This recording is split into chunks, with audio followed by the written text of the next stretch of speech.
Imagina una Ciudad de México nocturna, llena de marquesinas neón, cines abarrotados y olor a palomitas. Una época donde los actores no eran simples famosos, eran dioses que bajaban del Olimpo para caminar entre nosotros. Pero la época de oro del cine mexicano no se escribió solamente con guiones perfectos y luces de estudio. También se escribió en camerinos llenos de humo, en fiestas interminables y con secretos que, de haberse sabido entonces, habrían destruido carreras enteras. Hoy, en Historias y Biografías del Cine, vamos a apagar los reflectores para ver lo que sucedía en la penumbra. Detrás de esas sonrisas perfectas había pleitos a gritos, matrimonios prohibidos, traiciones entre amigos del alma y tragedias que superaron a cualquier ficción. Desde la rivalidad a muerte por el control de los actores, hasta romances que desafiaron la moral de la época y misterios de tumba que siguen sin resolverse. Antes de comenzar este viaje al pasado, quiero pedirte algo especial. Ve a la caja de comentarios y escribe desde qué ciudad nos estás viendo. ¿Nos ves desde Guadalajara, la CDMX, Los Ángeles, Bogotá? Me encanta saber hasta dónde llega la nostalgia por nuestro cine. Quédate hasta el final, porque vamos a recorrer 10 vidas legendarias. Prometo que después de este video nunca volverás a ver sus películas con los mismos ojos. Empezamos con El Flaco de Oro. Agustín Lara componía canciones que parecían confesiones de madrugada, pero su vida personal tenía acordes mucho más disonantes. Ya siendo un hombre maduro, con esa fama de bohemio y conquistador, protagonizó uno de los escándalos más sonados de la sociedad mexicana. La historia gira en torno a Rocío Durán. Durante años el medio artístico la ubicó como su hija adoptiva, una niña a la que él había protegido y criado. La sorpresa dejó helada a la prensa cuando de un día para otro, esa relación paternal se transformó en nupcial. Agustín Lara se casó con la joven Rocío. Maestro, ¿es cierto que se casa con su hija?, se atrevían a preguntar los reporteros más audaces. Lara, entre el humo de su cigarro, esquivaba la moralidad con su clásica arrogancia de genio. Para muchos fue una historia de amor incondicional. Para otros, una relación compleja de poder y dependencia. Rocío pasó de ser la niña de la casa a la señora de Lara, cuidándolo hasta sus últimos suspiros.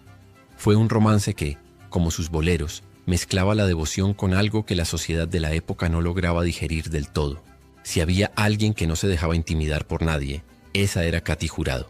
Antes de triunfar en Hollywood y ser la primera latina nominada al Oscar, Katy tuvo que marcar su territorio en México a base de carácter. Y vaya que lo tenía. Su momento más tenso ocurrió en el set de la película La Bandida, donde compartía créditos con la máxima figura, María Félix. Se cuenta que el ambiente en el rodaje era irrespirable. María, acostumbrada a ser el sol alrededor del cual giraban todos los planetas, hizo comentarios despectivos sobre el pasado de Katy y sus papeles de mujer fatal. Pero Katy no se quedó callada. Frente a todo el equipo, rompió el protocolo de reverencia hacia la doña. Dicen los testigos que con voz firme le soltó una frase lapidaria. «Yo soy actriz, señora. Usted es una estrella. Pero con todo respeto, usted es una vedette». El silencio en el foro fue sepulcral. Nadie le hablaba hacia María. Ese enfrentamiento consolidó la fama de Katy Jurado como una mujer de hierro. Alguien que no necesitaba de escándalos amorosos para hacerse respetar, sino de puro talento y agallas. Pedro Infante es el rostro de la nobleza mexicana, pero en temas del corazón, su vida fue un laberinto legal y emocional que rozó la bigamia. Mientras estaba legalmente casado con María Luisa León, la mujer que lo apoyó cuando él no era nadie y pasaban hambres, Pedro conoció el amor apasionado con la joven actriz Irma Dorantes. La situación explotó cuando Pedro decidió casarse con Irma en Mérida, falseando documentos para que el matrimonio pareciera válido, aún sin haberse divorciado de María Luisa. El escándalo fue mayúsculo: demandas, anulación de matrimonio y una guerra mediática. María Luisa defendía su lugar como la esposa legítima, mientras Irma era el amor presente del ídolo. En medio de este torbellino surgió un aliado inesperado, el comediante Clavillazo. Cuentan que Clavillazo, viendo a Irma destrozada por los ataques de la prensa y la sociedad conservadora, se levantó en una reunión y dijo: «A mí no me importan los papeles. Yo apoyo a Irma porque ella lo hace feliz hoy». Ese apoyo incondicional de Clavillazo hacia Irma Dorantes fue un bálsamo en medio de la tormenta, mostrando que en la desgracia se conocen a los verdaderos amigos. Arturo de Córdoba, con su voz profunda y elegancia aristocrática, guardaba una sombra en su historial que pocos se atrevían a mencionar en voz alta. Tiene que ver con la lealtad y la traición a un amigo. Se dice que para adquirir o rentar un lujoso departamento, Arturo utilizó el nombre de su colega, el primer actor Arturo Soto Rangel, ya que por razones personales, de Córdoba prefería no figurar en los papeles. Soto Rangel, un hombre intachable, accedió de buena fe. El problema vino cuando, en una fiesta celebrada en ese lugar, ocurrió una tragedia. Un invitado murió en circunstancias confusas. Cuando la policía y la prensa llegaron, el nombre que aparecía como responsable del inmueble era el de Soto Rangel. El escándalo manchó la reputación del veterano actor. Lo terrible del caso es que, según las crónicas negras del cine, Arturo de Córdoba nunca dio un paso al frente para deslindar a su amigo públicamente. Dejó que Soto Rangel cargara con la sospecha y el maltrato mediático, protegiendo su propia imagen de galán impoluto. Un silencio que para muchos en el gremio pesó más que cualquier crimen.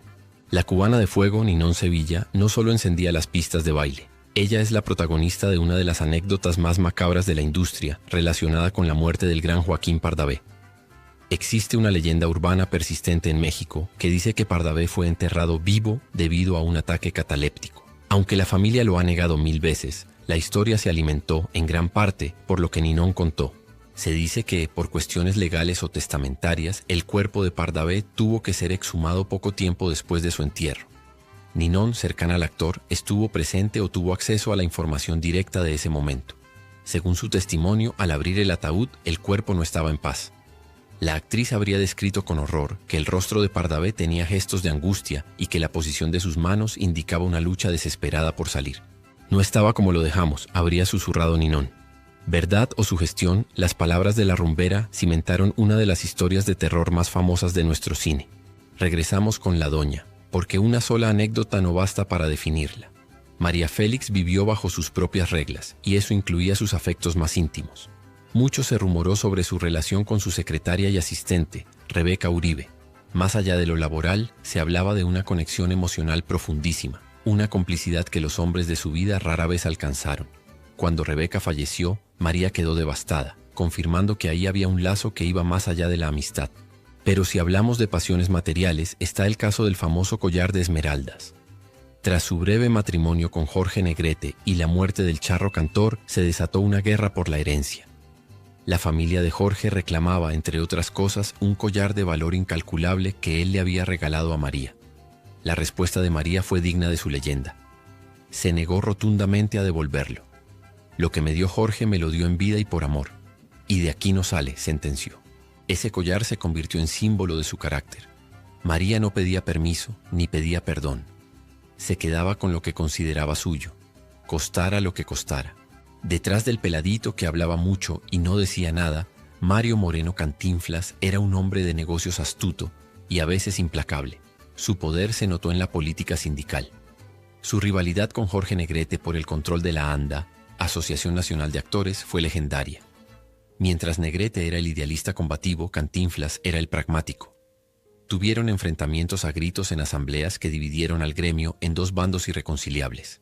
Pero en lo personal, Mario enfrentó una sombra oscura, el caso Joyce Jett. Esta ciudadana estadounidense apareció en la vida del comediante reclamando derechos y acusándolo de engaño, en un episodio confuso que amenazó con destruir su imagen familiar de hombre blanco.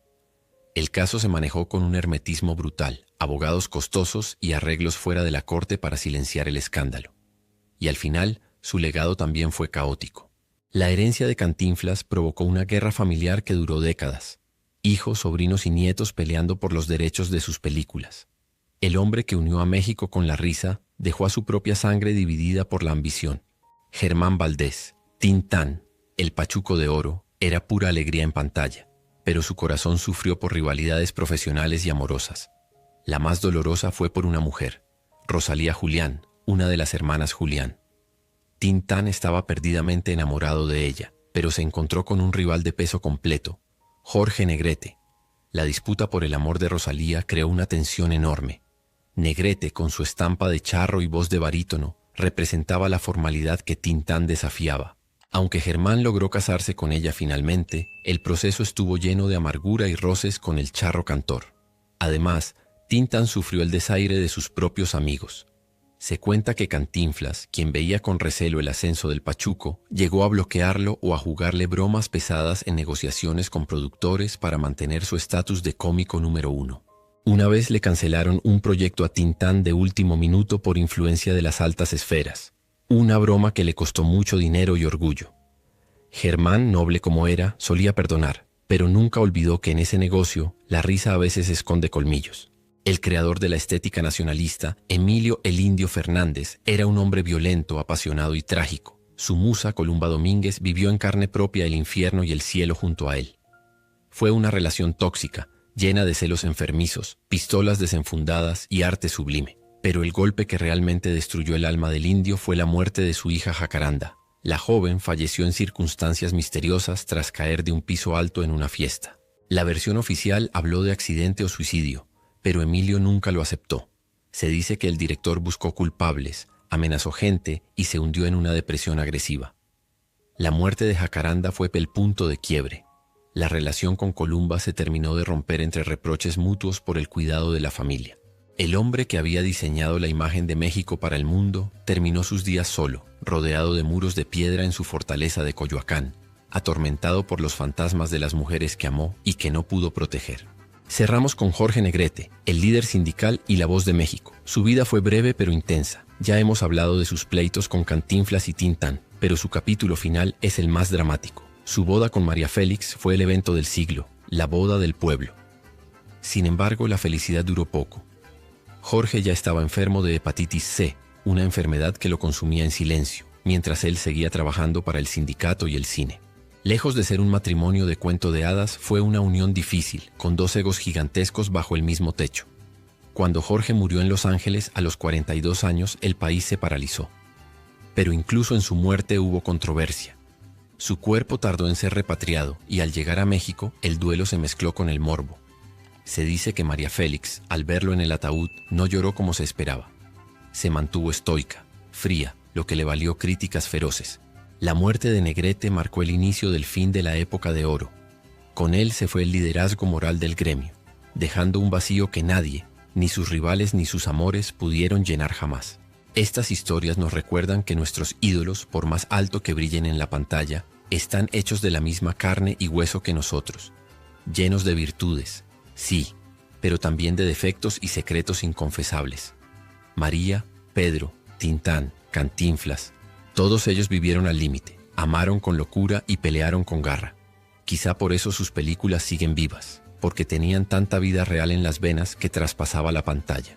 Si disfrutaste este recorrido por las historias secretas de la Era de Oro, te invito a suscribirte ahora mismo al canal Historias y Biografías del Cine.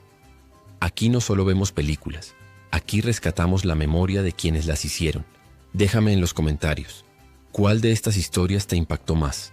¿Crees que las celebridades de hoy aguantarían el ritmo de vida de estos gigantes? Y si no lo hiciste al principio, no olvides decirme desde qué ciudad nos acompañas y nos vemos en el próximo video. Hasta pronto.